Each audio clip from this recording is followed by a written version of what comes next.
My name is Pastor Benjamin Sealey. I'm a pastor, a worship leader, and an author from the UK, and I'm really pleased to be part of these 40 days of worship. This 40 days of worship to me is about setting our hearts upon the living God. It's not merely a music event or a campaign, but it is about returning the heart of a nation to Jesus. In authentic worship, we minister to God with the whole of our lives. True worship is not performance driven. It is not about how professionally we perform or how well we can sing a song. True worship is far deeper than that. It is about giving our lives over to God. In 2 Chronicles 7:14, God established a temple in the heart of Jerusalem, stating that if my people who are called by my name will humble themselves and pray, seek my face and turn from their wicked ways, then I will hear from heaven and I will forgive their sin and I will heal their land. At the centre of all that the Israelites were called to do, God commanded a lifestyle of worship, and it was from this place that he would heal their land. There are 4 pillars to their worship: to humble themselves, to seek his face, to turn away from their own ways, and to pray. And these remain the foundations of our worship today. Dedicating 40 days even to worship means that we are dedicating ourselves to the seeking of God's face, embracing his ways, humbling ourselves into praying. This is the culture and the lifestyle of worship that we are called to live in, having our hearts seek and long for him. One of my favourite biblical examples of true worship is from John 12. It says this: 6 days before the Passover, Jesus came to Bethany, where Lazarus lived, whom Jesus had raised from the dead. Here, a dinner was given in Jesus' honour. Martha served, while Lazarus was amongst those reclining at the table with him. And then Mary took a pint of pure nard, an expensive perfume. She poured it onto Jesus' feet and wiped his feet with her hair, and the house was filled with the fragrance of the perfume. But one of the disciples, Judas Iscariot, who was later to betray him, objected. Why wasn't this perfume sold and the money given to the poor?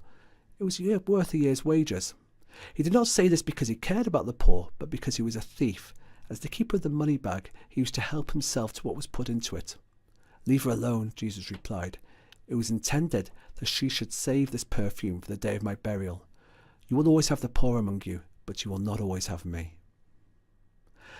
In this verse, we have 2 people who are sitting with Jesus, Mary of Bethany and Judas. Mary's reaction to Jesus exemplifies the meaning of worship. She was not content merely to sit with him, but she desired to minister to him, pouring perfume onto his feet and then wiping his feet with her own hair. This perfume cost a year's wages.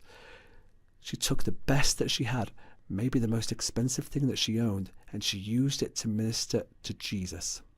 She submitted to him absolutely, demonstrating that the most valuable thing in her life was Jesus himself. And we can contrast this behaviour to Judas's.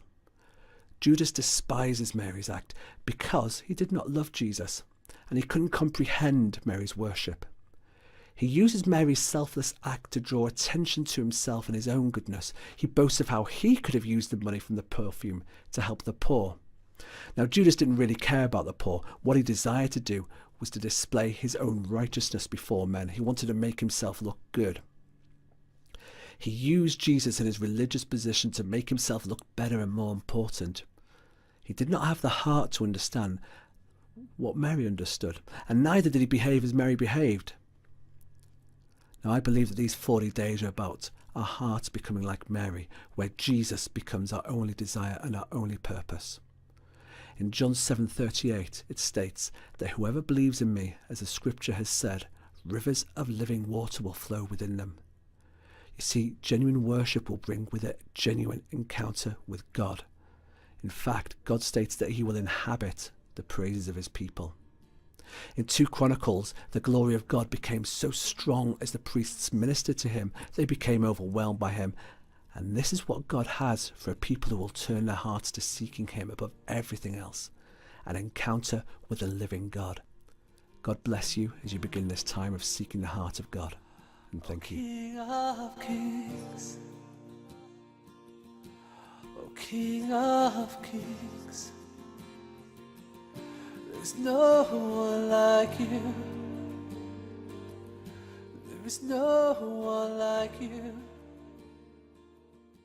There's no one like you.